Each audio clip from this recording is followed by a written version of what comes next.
Естественно, 600 матрасов, 150 одеял и 300 простыней. Я в большом долгу перед вами.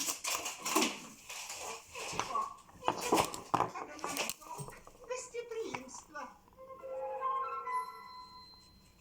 Позднее я узнал от одного знатного придворного, сделавшегося моим близким другом, что император, посетив меня, созвал совет.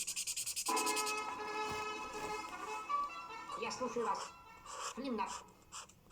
Ваше Величество, деревня почти опустеет. Полевые работы приостановились.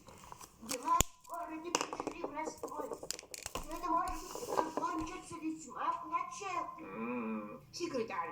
Я здесь, Ваше Величество. Составьте указ, в котором я принимаю всем, кто уже видел Человека-гору. Цепи. Я не понимаю, при чем здесь цепи? Какие цепи?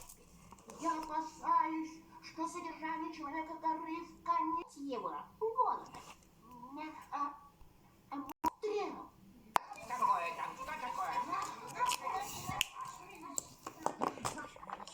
Несколько офицеров и личная охрана Человека-горы просят допустить их представителей на совет. Пусть выйдут.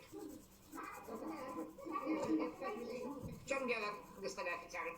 Хотим немедленно доложить Вашему Величеству о необыкновенном поступке Человека-горы. Несколько человек из Чан вели себя очень зло. Они даже начали стрелять в нашего пленника из лука.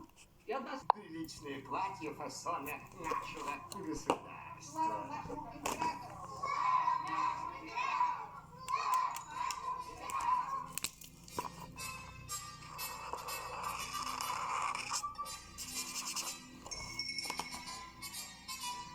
У меня не счесть за оскорбление, если меня обыщут. Я убежден, что вы носите при себе оружие, которое, судя по огромным размерам вашего тела, должно быть... Беспокоиться на этот счет. Нет. Вы простите, но по законам империи обыск должен быть произведен двумя чинами. Справедливо передам этих чинов вашей... Слушаюсь и повинуюсь.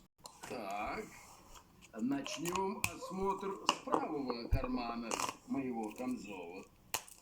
Пожалуйста. Здесь совсем не Я приоткрою карман и буду держать. Вот, теперь хорошо. Ну вот. Благодарю вас. Ну, пожалуйста.